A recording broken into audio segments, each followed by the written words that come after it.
Jamie Moore was capable of handling his opponents.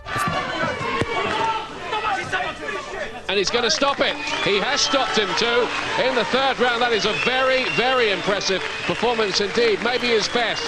It seems Moore's career was heading in the right direction. That was until he came up against Scott Dixon, who ultimately ended his glamorous unbeaten run. With the kind of man strength in there, doesn't he? Oh, caught by 3-4 head punches. He's missing a few of them. And down he goes. Jamie Moore couldn't take that barrage. He's on the canvas. Is he going to make it even? 8, 9. He has not made it. He's knocked out in the 5th round. He got beat, he was winning the fight and run out of gas and got stopped. But he just ran out of gas, Jamie Moore. Fight number 13 was unlucky. It was unlucky. The Scott Dixon defeat for Jamie would have been heartbreaking at the time, but I mean, I think he ended up being the fighter he was because of that defeat. Sometimes a defeat can make a fighter. But it wasn't everyone that thought Jamie lost because he couldn't match the abilities of Dixon. Because I'd been to his house the day before when he'd weighed in. I said, do you weigh in all right? He went, yeah. And he just took his elbow. It's a little trick we have. Just take his elbow and then just a little one in, just a bit of fun in the ribs, you know. And he went, oh no, don't do that. Well, that's not Jamie, that. So I thought, he's overtrained. Jamie knew that it was time to eliminate any mistakes that would cost him in the future, both nutritionally and mentally. I always promised myself, you know, I'll never ever lose a fight from this point on where I don't give it 110%. It was soon after the Scott Dixon defeat that Jamie visited Oliver Harrison in order to seek out a cornerman for his future progression. I lost the first fight to Scott Dixon and I was sort of, you know, down in the dumps, didn't really know what to do. And I came here to Oliver and I said, you know, I'm going to train myself, but will you do me corner?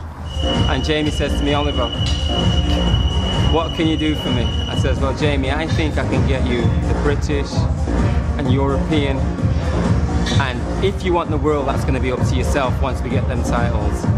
And James, do you really think you could do that? Oliver says, yeah, I think I can do that. After his defeat to Scott Dixon, Oliver Harrison was one of the very few that believed in Moore's capabilities to stand amongst champions in the ring. He's a good man, Oliver.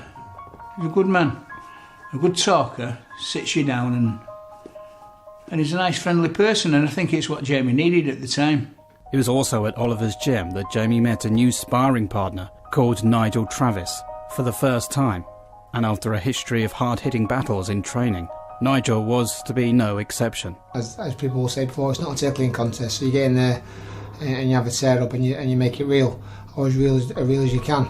The only thing that differs is that you don't step in if you've got somebody hurt. So I never stepped in when I had Jamie hurt, which was quite often. Nigel knew from the first time they sparred that Jamie had it in him to be a great boxer. He knew the kid had talent and a great will to win. And he was insatiable, just wouldn't leave you alone, you know. He'd hit you one side and you think you'd move around to the other side and he'd step over and he'd clock you. So it was insatiable, the pressure was immense. Punches from Butovic's tie, good left hand, and down he goes, delayed action, fall, a cracking shot with the left hand from Moore. To go on, not very much, can hardly blame him, now it is stopped. The fight's over, it's all over, that's a good stoppage win for Jamie Moore, and slowly but surely rebuilding his reputation. I think Oligov's style's confused him. That was big. Does a silly dance around the ring. Now Moore's on it. Moore gets it. But he was given a hard time by a persistent, if limited and fairly crude and awkward Russian opponent here. Moore was one call away from a fight that would take his career to the next level. But after a questionable win over Oligov, Moore needed to cement his skills in order to take on higher challenges. With just a few days' notice, shortly after Paul Samuels pulled out with an injury, Moore stepped in to face the unbeaten Michael Jones for the vacant British light middleweight title and Jones's own Commonwealth title. He was absolutely buzzing, just at the thoughts of maybe pulling this off. Gentlemen, let me just remind you of those three things. Obey my instructions, obey the rules, and let's see good sportsmanship. Shake hands, goodbye. Fascinating tactical tussle for the vacant British 11 stone belt, and with Michael Jones's Commonwealth title also at stake. Oh, just being first to the punch. Good shot there. Terrific counter. Down goes Michael Jones for only the second time in his professional career. Moore's the one that looks like the champion in there at the moment. He's the one that looks relaxed. Jones looks very uneasy about his ring ability. Well, a solid right hand again from Moore, landing on the bridge of the nose of Jones, who thought that Moore would win this. Great right hook on the inside, and Michael Jones again in trouble here in the 7th. Well, that's the thing, he's so far in front, but in a 12-round fight, the fight can change so many times, but this boy from Manchester can fight, don't you worry about that. Jamie Moore getting off with the jabs every time, 2 big shots went in there. The legs of Jones have gone again.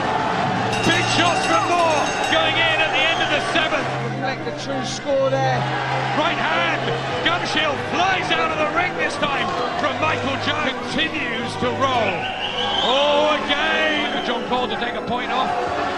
Surely it's got to be to do something about it, but again a big right hand from Jamie Moore going in.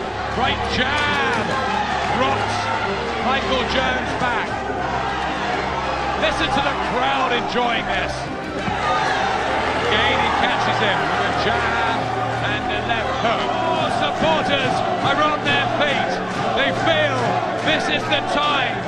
This is the moment that Jamie Moore has been waiting for. There are certain fighters, I believe, who you can beat, whose number you've got, and he had Jones's number, in all honesty. That was the time that he'd stepped up to the top level then.